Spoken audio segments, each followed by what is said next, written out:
Once upon a time in Shandong's Yudai, there was a man named Ren Xiu who earned a living by trading felt and fur coats. He brought all his capital with him to Shaanxi. Along the way, he encountered a man who introduced himself as Shen Zhiqiang from Suqian County in Jiangsu. The two got along well, quickly became sworn brothers, and remained inseparable. Upon reaching Shaanxi, Ren Xiu fell seriously ill, and Shen Zhiqiang cared for him attentively. After more than 10 days, his condition worsened. Ren Xiu said to him, "My family doesn't possess much wealth. The livelihood of my 8-member family depends entirely on my business ventures. Now, unfortunately, I've contracted this illness, and my bones might be left in a foreign land. In this place over 2,000 miles away from home. Besides you, my true brother, who can I rely on? In my bundle, there's over 200 taels of silver. Take half for yourself. Apart from using some to arrange my funeral, you can use the rest for your travel expenses. The other half, please send to my wife, so she can hire a carriage to transport me back.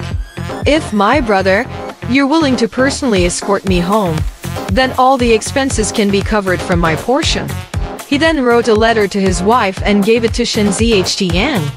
That night, he passed away. Shen Zhiqiang spent only about 50 or 60 taels of silver to purchase a simple coffin for Ren Xiu's remains.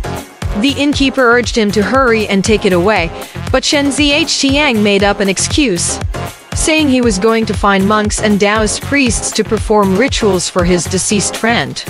Instead, he disappeared and never returned. It wasn't until a year later that Ren's family received confirmation. Ren Xiu's son was named Ren Xiu and was 17 years old, engrossed in his studies. Upon hearing news of his father's death, he resolved to travel to Shaanxi and retrieve his father's remains. His mother resisted due to his young age, but he cried and pleaded until she relented. After selling possessions to gather his travel funds, he embarked on the journey accompanied by an elderly servant. They returned 6 months later. After the funeral, the family was destitute. Thankfully, Ren Xiu was intelligent and passed the county-level examination, becoming a top scholar. Unfortunately, he had a wayward temperament and a love for gambling, despite his mother's strict discipline. Though she tried, she couldn't change him. Once, when the main examiner came to administer the provincial examination, he only placed 4th. His mother was heartbroken and couldn't eat. Ashamed and fearful, he pledged to study harder. He locked himself away for a year, finally scoring at the top level and enjoying the state's provision of clothing and food. His mother advised him to take on students for teaching, but people were wary of his past behavior and ridiculed him, so his teaching efforts were in vain.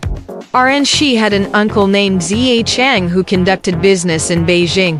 He offered to take him to the capital without asking for travel expenses. Ren Xiu gladly accepted and accompanied his uncle on a boat. When they arrived at Liaozhai's territory, their boat moored near the western city gate. Many salt transport ships were also docked there, their masts and spars resembling a forest. As he went to sleep, the sound of water and people kept him awake. In the deeper part of the night, when it grew silent, he suddenly heard the sound of dice rolling from a neighboring ship. The clear and melodious clinking of the dice drew him in, making his hands itch. Hearing that everyone on his ship was asleep, he felt the 1,000 W in coins in his bag and had an urge to join the game on the other ship. He hesitated, remembering his mother's teachings. He tied up the money bag and lay back down, but his mind remained uneasy, preventing him from sleeping. He got up again and untied the bag 3 times. Unable to resist any longer, he took the money and went to the neighboring ship. 2 men were gambling heavily, and he placed his money on the table, joining the game. The 2 men welcomed him, and they began to roll the dice. In a short while, Ren Xiu was winning greatly. One of the 2 men lost all his money and exchanged a significant amount of silver, with the ship's owner as collateral, receiving small change in return to continue gambling. Later, they placed bets exceeding 10 yuan, hoping to win everything back. Just as they were getting into the game, another person arrived. After observing for a while, he also emptied his pockets and joined the gambling table. Ren Xiu's uncle woke up in the middle of the night, realized Ren Xiu was missing from the boat, heard the dice, and understood that he was gambling. He went to the neighboring ship, seeing money piled up like a mountain next to Ren Xiu's leg. Instead of stopping him, he carried away several thousand coins, waking up fellow passengers on their ship to help transport the money back. After multiple trips, they still had over 10,000 coins left. Soon, the three gamblers on the neighboring ship all lost, and they had no more money left. They wanted to bet silver, but Ren Xiu had lost interest.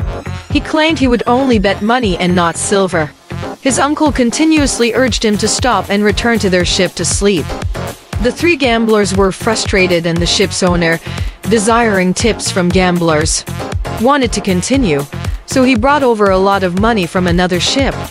With money at hand, the gamblers became even more excited. In a short while, they were all Ren Xiu's. By now, it was already dawn, and the early morning boat was leaving the LNQN dock. Ren Xiu and his uncle, along with their fellow passengers, brought the winnings back to their ship, and the three gamblers left.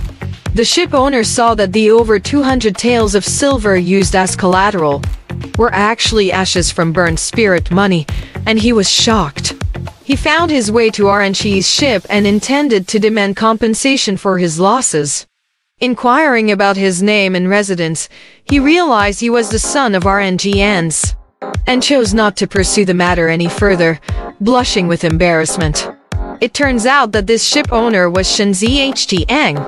Ren Xiu had heard of him when he went to Shaanxi to find his father's remains. Today, the ghost had delivered retribution, and he no longer pursued his past wrongs. Ren Xiu joined forces with his uncle to do business up north, and by year's end, they earned multiple times their investment. Soon, following the usual tradition, he was promoted to a monitoring student. Ren Xiu became even more skilled in managing finances, and over a span of 10 years, he became the richest man in that region. Alright, this story has come to an end. If you liked it, please give it a thumbs up. Thank you.